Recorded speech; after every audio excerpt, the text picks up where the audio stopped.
Sunshine, seafood, and taking it easy. These are some of the reasons millions head to European coasts each summer.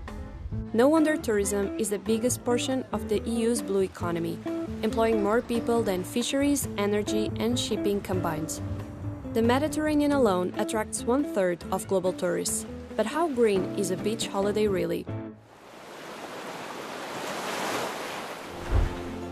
According to the EU's latest assessment, more than 85% of Europe's bathing waters were rated excellent, with Cyprus, Bulgaria, and Greece topping the charts. However, from the skies to the seafloor, travelers are having a negative impact on the places they visit. Tourism makes up almost 9% of global emissions, and its carbon footprint is growing twice as fast as that of the global economy. On average, each traveler consumes between 450 and 800 liters of water per day, putting pressure on local resources and ecosystems.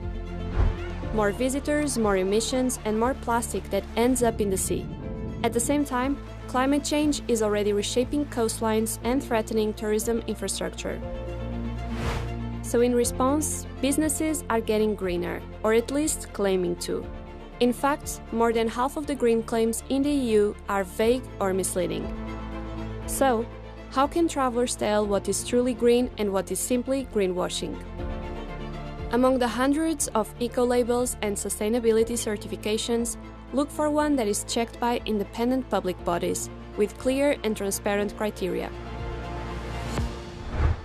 But what truly makes a difference is avoiding air travel. If you want to minimize your carbon footprint as a tourist, the best way to do it is to avoid to flight to your destination.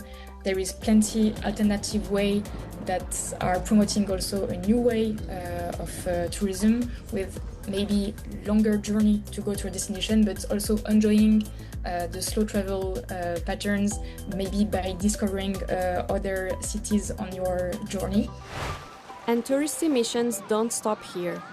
Once out at sea, boat anchors are damaging fragile seabeds and underwater noise can disorient marine life.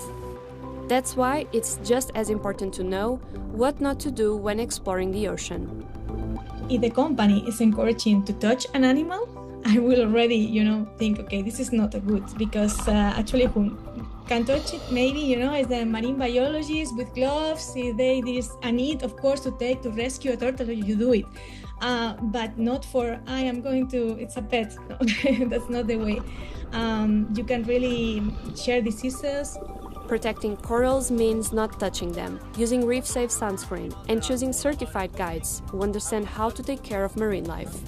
Sometimes I did snorkeling tours with tourists, and one time one tourist took a piece of coral up to the water. Like, I was the coral researcher at the moment at this resort. No? I was like, wow, what happened here? And then I explained, of course you had to explain because that person did not know.